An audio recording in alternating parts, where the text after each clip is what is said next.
Doctor Who, Domestic Battleground, Prologue. The angrier the doctor was, the louder he got. By his current sulky silence, Rose knew he was merely annoyed, not truly angry. "You did agree," she pointed out reasonably. He grunted and bashed something. He was lying in one of the floor cavities, trying to fix whatever was stopping her from having a hot shower. "It was part of the agreement with Mom," she continued. "Remember, you take me back for holidays, birthdays, and special occasions. She won't say anything about me disappearing off for a year." "I remember," the doctor muttered. "Pass me that thingamajob." Rose inspected 3 different tools before handing a random one over. There was silence for a few minutes, then, "A whole week?" he asked. "Yeah," Rose nodded. "A whole week of family." She slumped against the wall.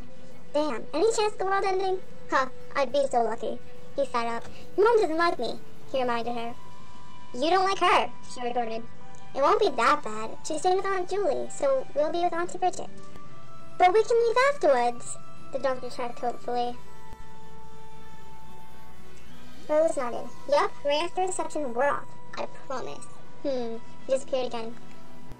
Chapter 1, Day 1, Meet the Family. Rose rang the doorbell, painting a smile onto her face. Inside the house, a crowd of her family was waiting to criticize, question, nag, shout at, and lay into her. Aunt Bridget opened the door. "Rose!" she exclaimed. "You made it!" She grabbed Rose's shoulder and propelled her inside.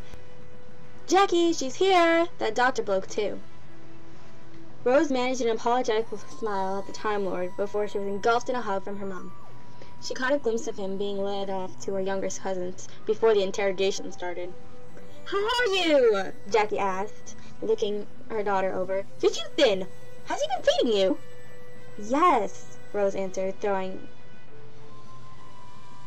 smiles at relatives crowded for her attention. She caught sight of her aunt, Julie, and Julie's husband, Sam. Uncle Jeff was sulking in the background. The older cousins were milling around. She could see Sandy, Josh, Tim, and Izzy.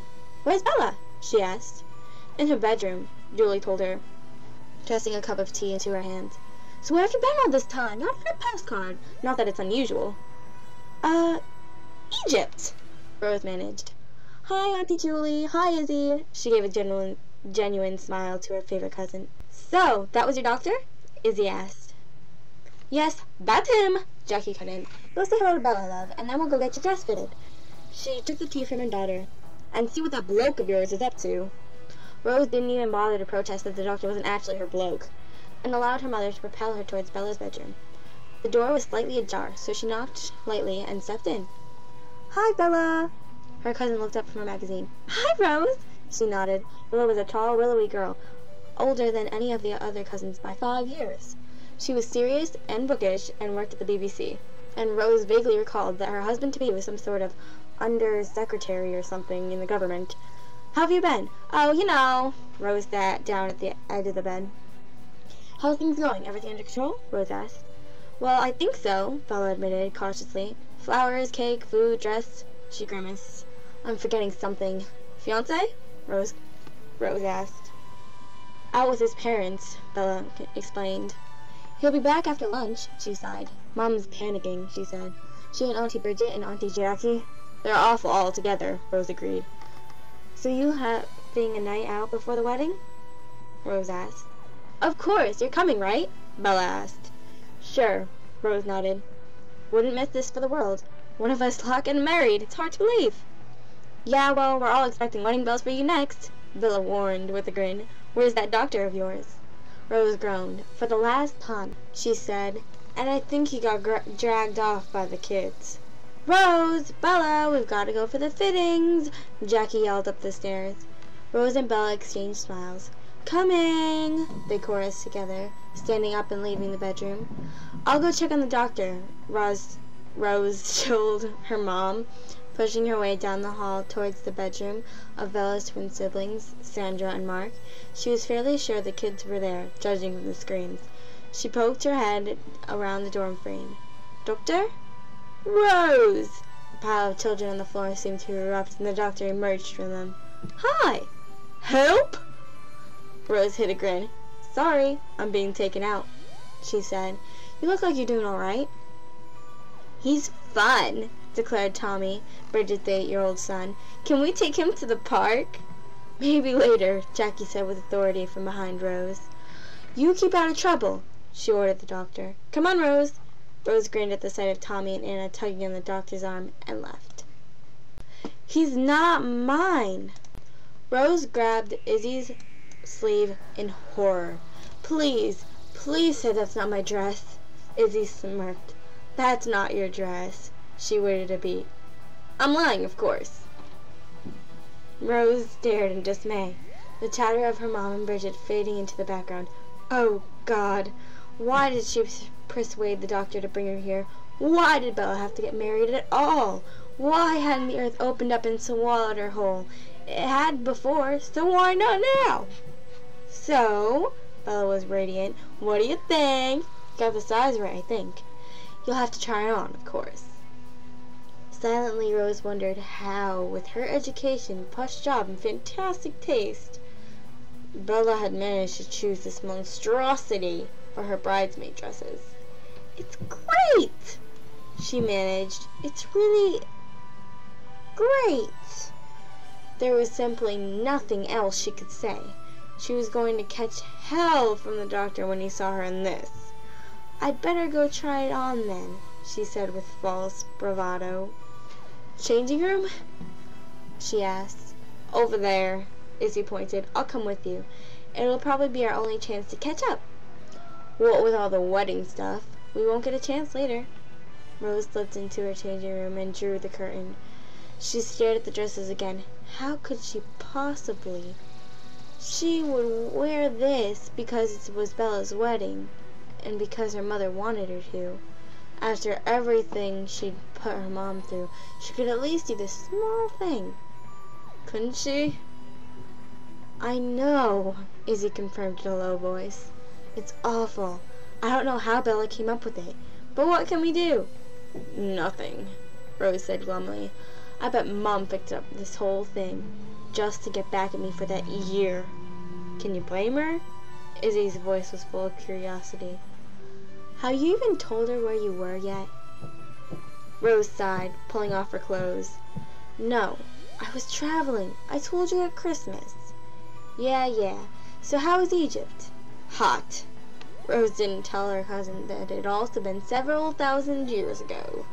Meeting Cleopatra had been an experience she wasn't likely to forget in a hurry.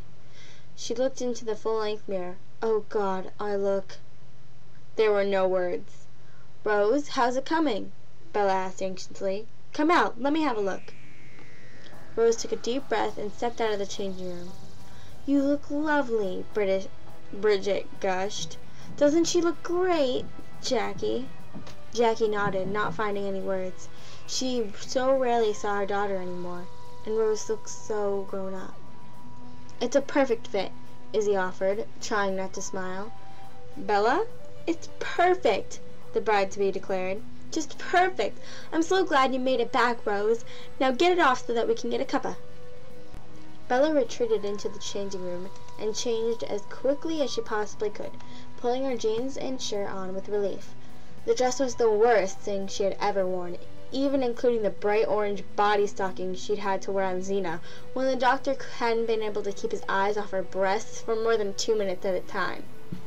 "This is so not good," she muttered. Maybe she could get the doctor to send it into a Dalek stronghold. "Rose, come on, let's get going," Jackie yelled into the dressing room. Rose exited the changing room again, the dress draped over her arm. "All right," she smiled. "Where are we going then?" "Costa," Izzy said instantly. "I refuse to go into Starbucks, Mom. I simply refuse." Bridget barely looked put out. "We'll go to the cafe next door," she ruled. "My tree," Jackie nodded, smiling at Rose. "I'll call the kids." Bridget decided that they left the bridal shop. "We can meet them in the park. They could do with a bit of fresh air. Sandy and Josh can bring them down." "Josh won't," Izzy snorted. "He's turned into a right bastard," she told Rose, "and his girlfriend's a slut." "Isabel!" Bridget scolded. "Don't talk about your brother like that." She pulled her phone out of her handbag and dialed Julie's number. "Hi, Sandy. Everything going all right?" "That's good. Listen, I want you and Josh to bring the kids down to the park. No, Anna can stay behind. I don't want that cold of hers getting any worse." "Oh, all right." She held the phone out to Rose as they sat down in the cafe. "That doctor bloke wants a word." "Hi," Rose said, grinning. "You doing all right?" "All right," They're bloody murderous, the doctor yelled. No swearing in front of the kids, Rose scolded good-naturedly. What's the matter, too domestic for you? Way too domestic. I'll do you, family, the doctor yelled. Sure. You coming down to the park, then? She held up a finger to indicate that she wanted one sugar in her tea. I mean, not have much of a choice. Your grandfather's looking at me as if he wants to eat me, the doctor said. She laughed. You idiots. Come to the park. I'll buy you an ice cream. I told you to that. Oh, fuck. I'll hold you to that. Here's Wendy again. It's Sandy, Rose corrected before handing the phone back to her aunt. Jackie raised an eyebrow at her. He likes winding people up, she explained. Remember what he used to do with Mickey? He was jealous of Mickey, Jackie told her astutely. And don't think it was anything else. She sipped her tea and turned to Julie, who was putting her phone away. So they coming? Yeah, all the kids, but Anna and the doctor. Julie shot a look at Rose. Funny him not giving us any other name. Rose looked at Bella, intent on ignoring Julie. So, Bella, are you guys going anywhere nice for a honeymoon? Bella nodded over her coffee. Well, we've rented a cottage in Ireland for 2 weeks. It's all we can take off from work, but it'll be good. I'll show you the website later if you want. Sure, Rose agreed. I've heard enough about this wedding for a last lifetime, Izzy complained. You're a great cousin, Bella, but let's talk about something else. Like where Rose has been. It can't just have been Egypt. Rose could feel her mother's eyes on her, and she fought a blush. Oh, all over, really. All over the place. All over time. But she wasn't going to say that to her cousin anytime soon. She drank her tea quietly. We'd better go. The kids will be at the park already. All right. Keep your secrets, Izzy sighed dramatically. They left the cafe and started to walk leisurely to the park a few streets over. But I'm telling you, if he's not yours, someone else will grab him up soon enough, and then you'll be stuffed. Never gonna happen, Rose replied as they approached the park. The kids were already there, supervised by Sandy, Josh, and Tim. The doctor was there too, trying to disentangle himself from Tommy, who seemed to have taken an extreme liking to him. Rose! He said, catching sight of her. Help! Rose stifled a laugh.